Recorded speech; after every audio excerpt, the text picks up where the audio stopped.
بسم اللہ الرحمن الرحیم نحمده ونصلي على رسوله الكريم. قابل صد احترام چیئرمین سر، ذی وقار اساتذہ کرام اور میرے پیارے ساتھیوں، السلام علیکم ورحمۃ اللہ وبرکاتہ۔ محترم سامعین، میں حذیفہ جماعت ہفتم کی طرف سے ہفتہ قرآن کا چوتھا پروگرام لے کر آپ کی خدمت میں حاضر ہوں۔ امید کرتا ہوں کہ آپ ہمارے اس پروگرام کو بغور سماعت فرمائیں گے۔ اس مجلس کا آغاز کرنے سے پہلے میں آپ کی خدمت میں آج کی مجلس کا عنوان عرض کرنا چاہوں گا۔ ہماری اس مجلس کا عنوان ہے مایوسی اور بے صبری کے نقصانات، اور ان کا حل اس لیے پیش کرنے جانے والے سارے پروگرام اس سے متعلق ہوں گے انشاءاللہ۔ تو میں اپنے اس صبحی پروگرام کو اللہ تعالیٰ کے پاک کلام سے شروع کرتا ہوں، جس کی تلاوت کے لیے میں اپنے ایک ساتھی حاذق کو اس شعر کے ساتھ دعوت دیتا ہوں۔ دنیا کی کتابوں میں قرآن چمکتا ہے، دنیا کی کتابوں میں قرآن چمکتا ہے، قرآن میں اللہ کا فرمان چمکتا ہے۔ معمول بنا لے جو تلاوت قرآن کی، معمول بنا لے جو تلاوت قرآن کی، اللہ کی نظروں میں وہ انسان چمکتا ہے۔ بھائی تشریف لائیں۔ السلام علیکم ورحمۃ اللہ وبرکاتہ۔ اعوذ باللہ من الشیطان الرجیم، بسم اللہ الرحمن الرحیم۔ یا ایہا الذین آمنوا استعینوا بالصبر والصلاة ان اللہ مع الصابرین۔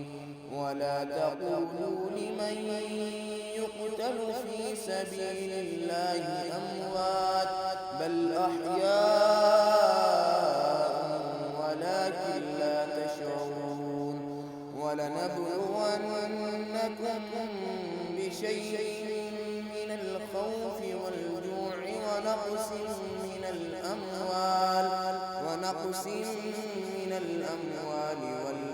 والأنفس والثمرات وبشر الصابرين الذين إذا أصابتهم مصيبة قالوا إنا لله وإنا إليه راجعون۔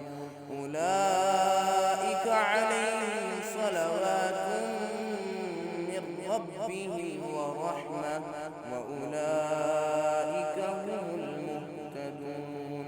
صدق اللہ العظیم۔ ماشاءاللہ ماشاءاللہ۔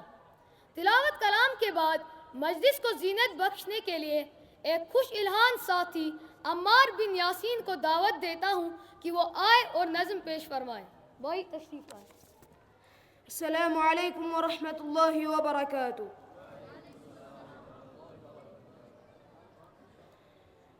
کبھی مایوس مت ہونا، امیدوں کے سمندر میں تلا تم آتے رہتے ہیں، سفینے ڈوبتے بھی ہیں۔ کبھی مایوس مت ہونا، امیدوں کے سمندر میں تلا تم آتے رہتے ہیں، سفینے ڈوبتے بھی ہیں۔ سفر لیکن نہیں رکتا، مسافر ٹوٹ جاتے ہیں، مگر ملا نہیں تھکتا، سفر طے ہو کے رہتا ہے۔ کبھی مایوس مت ہونا، اندھیرا کتنا گہرا ہو، کبھی مایوس مت ہونا، اندھیرا کتنا گہرا ہو۔ خدا واقف ہے ناظر بھی، خدا ظاہر ہے باطن بھی، وہی ہے حال سے واقف، وہی سینوں کے اندر سمندر بھی مصیبت کے اندھیروں میں تمہیں گرنے نہیں دے گا. کبھی مایوس مت ہونا اندھیرا کتنا گہرا ہو. کبھی تم مانگ کر دیکھو تمہاری آنکھ کے آنسو یوں ہی ڈلنے نہیں دے گا. تمہاری آس کی گاگر کبھی گرنے نہیں دے گا. ہوا کتنی مخالف ہو تمہیں مڑنے نہیں دے گا.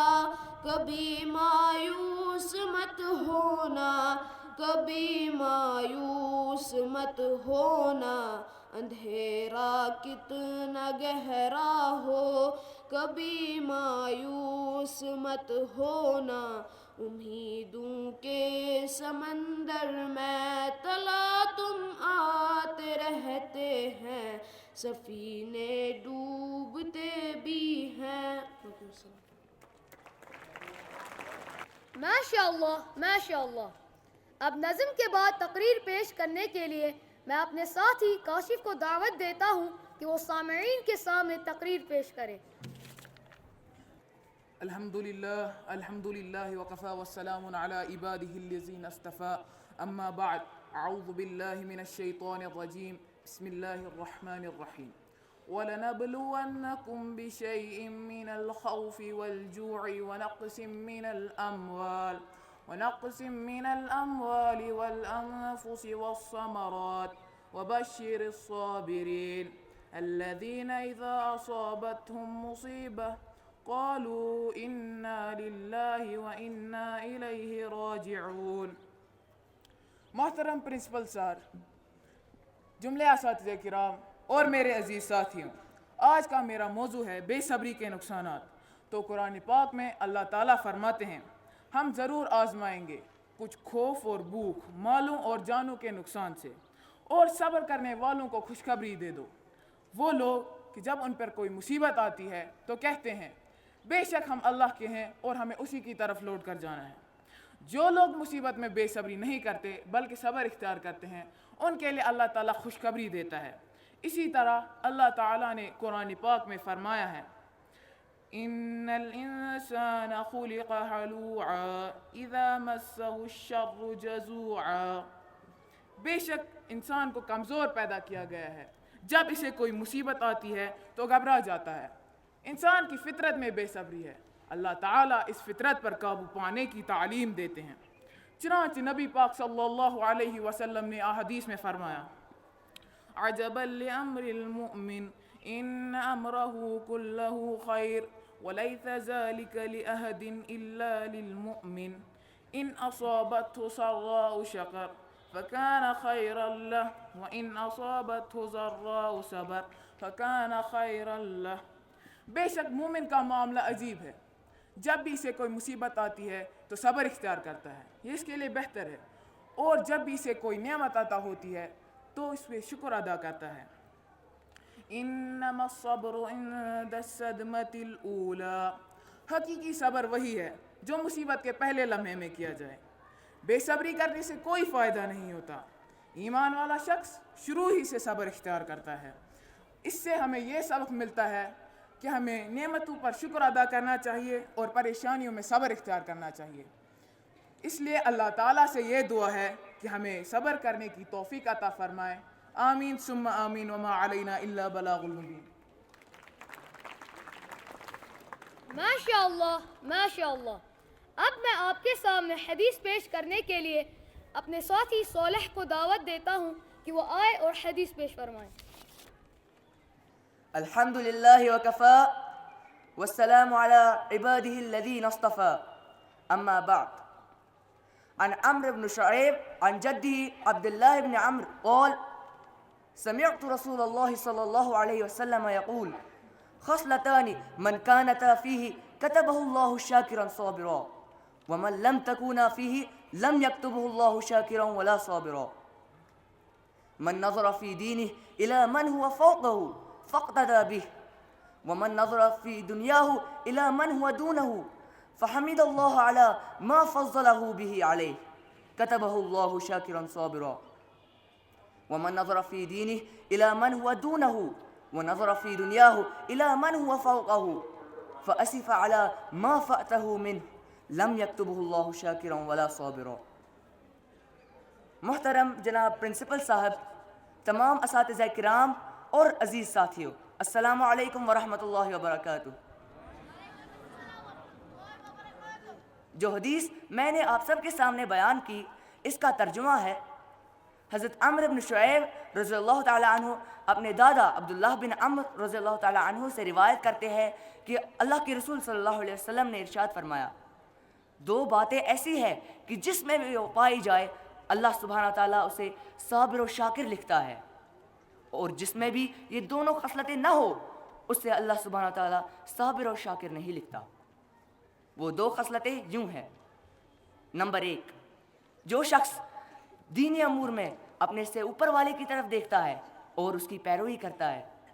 نمبر 2، اور جو شخص دنیاوی امور میں اپنے سے نیچے والے کی طرف دیکھتا ہے اور اللہ سبحانہ و تعالیٰ کا اس بات پر شکر ادا کرتا ہے کہ اس نے اس پر فضیلت دی ہے، تو اللہ سبحانہ و تعالیٰ اسے صابر و شاکر لکھتا ہے.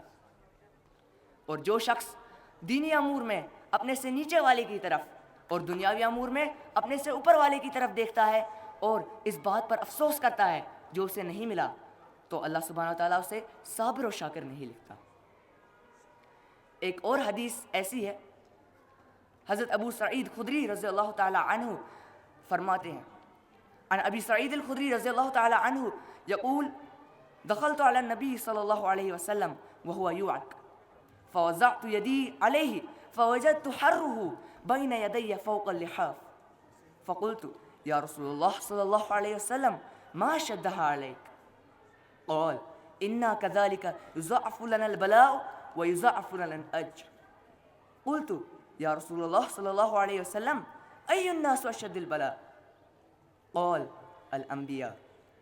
قلت يا رسول الله صلى الله عليه وسلم ثم من؟ قال ثم الصالحون إن كان أحدهم ليبتلى بالفقر حتى ما يجد أحدهم إلا العباءة يحويها وإن كان أحدهم لا يفرح بالبلاء كما يفرح أحدكم بالرخاء. اس کا مفہوم ہے، حضرت ابو سعید خدری رضی اللہ تعالیٰ عنہ نے فرمایا کہ میں آپ صلی اللہ علیہ وسلم کی خدمت میں حاضر ہوا تو آپ صلی اللہ علیہ وسلم کو بخار ہو رہا تھا. میں نے چادر پر سے آپ صلی اللہ علیہ وسلم کے جسم مبارک پر ہاتھ پھیر کر دیکھا تو آپ صلی اللہ علیہ وسلم کے جسم مبارک کی گرمی مجھے محسوس ہوئی. میں نے فرمایا کہ یا رسول اللہ صلی اللہ علیہ وسلم اتنا شدید بخار ہے؟ آپ صلی اللہ علیہ وسلم نے ارشاد فرمایا، ہاں، ہم پر مصیبت بھی سخت آتی ہے اور ثواب بھی دوگنا ملتا ہے. میں نے عرض کیا، یا رسول اللہ صلی اللہ علیہ وسلم لوگوں میں سے کن پر زیادہ سخت مصیبت آتی ہے؟ آپ صلی اللہ علیہ وسلم نے ارشاد فرمایا، انبیاء پر. میں نے عرض کیا، یا رسول اللہ صلی اللہ علیہ وسلم پھر کن پر؟ آپ صلی اللہ علیہ وسلم نے ارشاد فرمایا، پھر نیک لوگوں پر. حالانکہ کہ ان میں سے بعض لوگوں پر اتنی سخت مصیبت آتی ہے کہ ان کے پاس ایک کمبل کے سوا جسے وہ اوڑھے ہوئے ہیں کچھ نہیں ہوتا، اور ان میں سے بعض لوگ مصیبت سے اس قدر خوش ہو جاتے ہیں جس طرح تم لوگ مال و دولت ملنے سے ہوتے ہو. اللہ سبحانہ تعالیٰ سے یہی دعا ہے کہ وہ ہم سب کو صبر کرنے اور شکر کرنے والوں میں شمار فرمائے. آمین یا رب العالمین. وما علینا الا البلاغ المبین. ماشاء اللہ، یہ تھا ہمارا آج کا پروگرام. تو دیجیے اپنے میزبان کو اپنے ساتھیوں سمیت اجازت. والسلام علیکم ورحمۃ اللہ وبرکاتہ.